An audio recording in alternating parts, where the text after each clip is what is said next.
Olá, meu irmão, olá, minha irmã, sejam bem-vindos mais uma vez aqui nos nossos devocionais semanais. Hoje o Salmo 58, mais um Salmo de Davi nós temos aqui nesse Salmo 58. E esse Salmo 58 trata de algo que nós enxergamos no nosso dia a dia, faz parte da nossa rotina. Olhar à nossa volta e ver homens maus, seres humanos que são corruptos, que são vingativos, que são orgulhosos, vaidosos, aqueles que buscam seus próprios prazeres em detrimento de outros. E quando nós olhamos esses homens maus, muitas vezes vemos que eles prosperam aos nossos olhos. E nós podemos perder a esperança, nos desanimarmos achando de que não há justiça e de que essa justiça não pode ser alcançada e que não ocorrerá punindo essa maldade e nem recompensando aqueles que fazem o bem. Mas o Salmo 58, Davi enxerga e mostra para nós, por esse texto inspirado, de que de fato existe um Deus que julga. Esse Deus existe, ele julga e não deixará que ninguém passe impune. Informações primeiras desse salmo que nós encontramos já no cabeçalho, como já é de costume nos nossos vídeos. Primeiro, como eu já falei, é um salmo de Davi e um salmo que foi entregue ao mestre da música, aquele que dirigia a música, a adoração por meio de música no templo. Também nós sabemos aqui pelo cabeçalho desse salmo de que esse salmo ele era cantado sobre a melodia altaquete, uma melodia que era conhecida como a melodia não destruas. Também nós temos a informação de que é um mictão de Davi. E o que é o mictão? Vocês já sabem. Mictão é um salmo precioso de Davi. E, por fim, nós enxergamos nesse salmo, vemos claramente que se trata de um salmo imprecatório. Para aqueles que não sabem o que isso significa, ou para aqueles que não lembram, o salmo imprecatório é aquele em que o salmista ele clama ao Senhor que castigue duramente, castigue severamente aqueles que são maus sobre a face da terra. Isso é um salmo imprecatório. Com relação ao contexto, o contexto desse salmo, nós temos ainda no momento em que Davi está fugindo de Saul. Sabemos que foi um longo período de exílio em que Davi, sabendo que seria o rei de Israel, ele teve que fugir de Saul porque Saul queria matá-lo.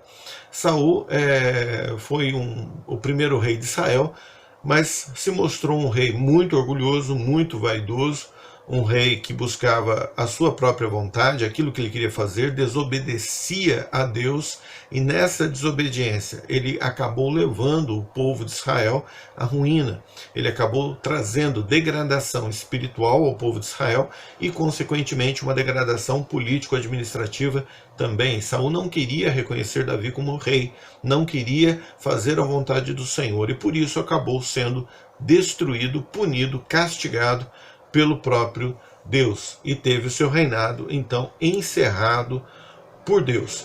A divisão desse salmo eu faço em 3 partes, para que a gente possa entender de uma forma mais clara essa poesia, esse louvor a Deus. Esses 3 pontos são, primeiro, uma repreensão do salmista diante desses homens maus. Segundo, o clamor, o pedido por um severo castigo sobre esses homens maus.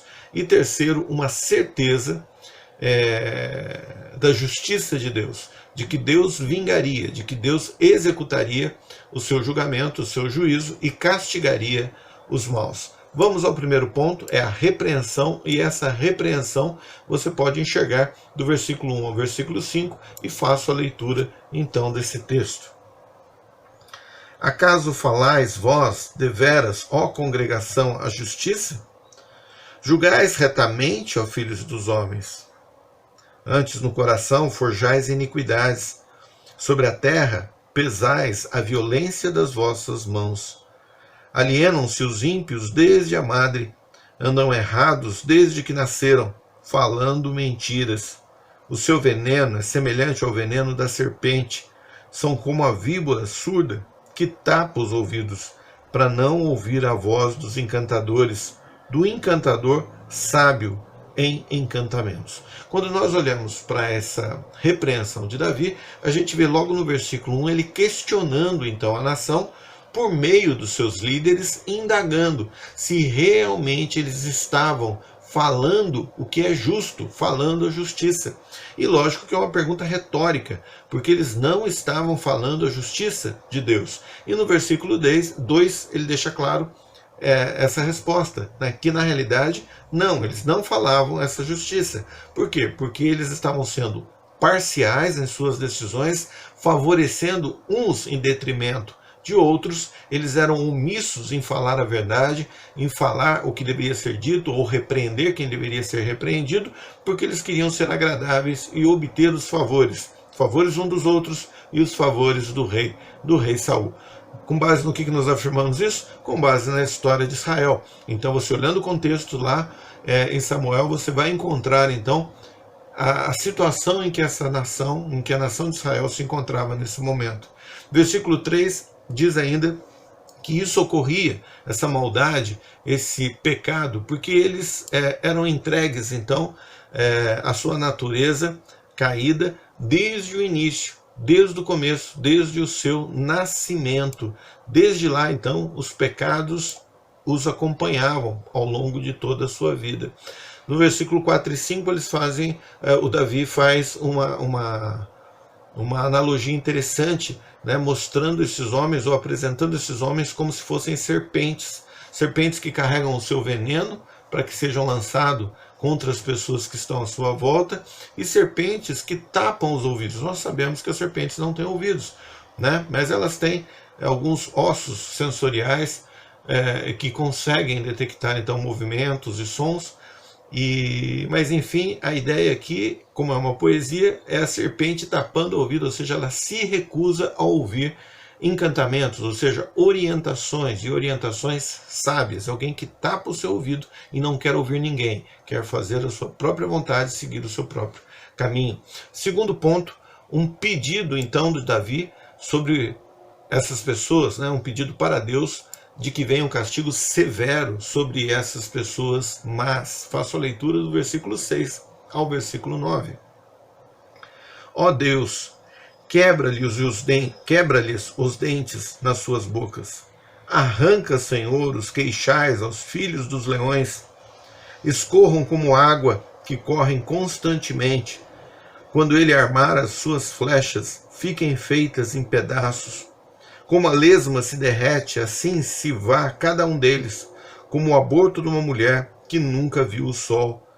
Antes que as vossas panelas sintam o calor dos espinhos, como por um redemoinho os arrebatará ele, vivo e em sua indignação.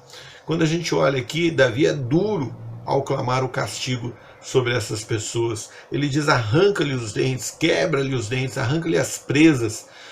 Aquilo que eles usam para atacar, para ferir as outras pessoas, destrói isso neles, né?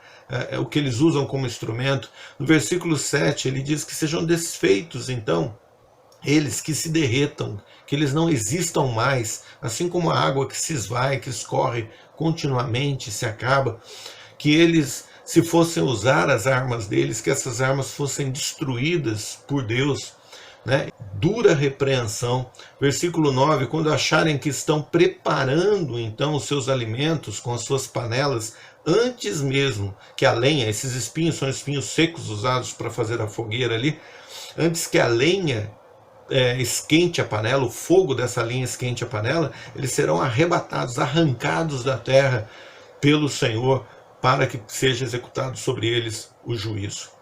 Por fim, a certeza da justiça de Deus. E eu faço a leitura então do versículo 10 ao versículo 11. O justo se alegrará quando vir a vingança. Lavará os seus pés no sangue do ímpio. Lavará os seus pés no sangue do ímpio. Então dirá o homem: deveras há uma recompensa para o justo. Deveras há um Deus que julga na terra.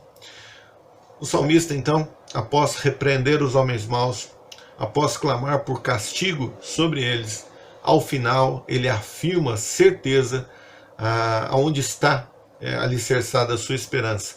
no juízo e na justiça de Deus. Louvado seja Deus por sua justiça e por seu juízo. O versículo 10 diz que eles serão mortos e os justos ficarão alegres. Não alegres simplesmente porque alguém morreu, mas alegres porque a justiça está prevalecendo, porque Deus está executando e manifestando a sua justiça.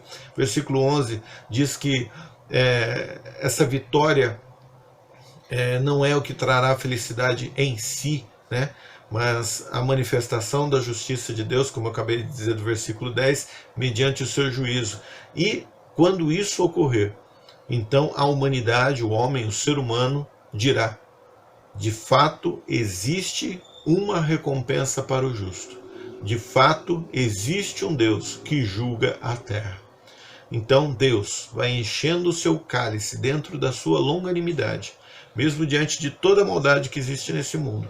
Mas haverá o dia, ou já existe o dia marcado, para que o seu juízo seja executado sobre toda a maldade, sobre toda a imoralidade que existe na face da terra. Esse dia é inadiável, esse dia é irrevogável, ele irá ocorrer. Então, que cada um de nós possamos depositar a nossa confiança e esperança, a olhar todo o mal que existe à nossa volta, depositarmos essa esperança e confiança no nosso Deus, no nosso Senhor, que é justo e julgará a terra. Ele sabe recompensar o ímpio e também recompensará o justo. Não desanime diante da violência, diante da imoralidade. Não desanime diante da injustiça. Haja você corretamente. Faça a sua parte, pois Deus certamente não deixará de fazer a parte dele. Que Deus te abençoe.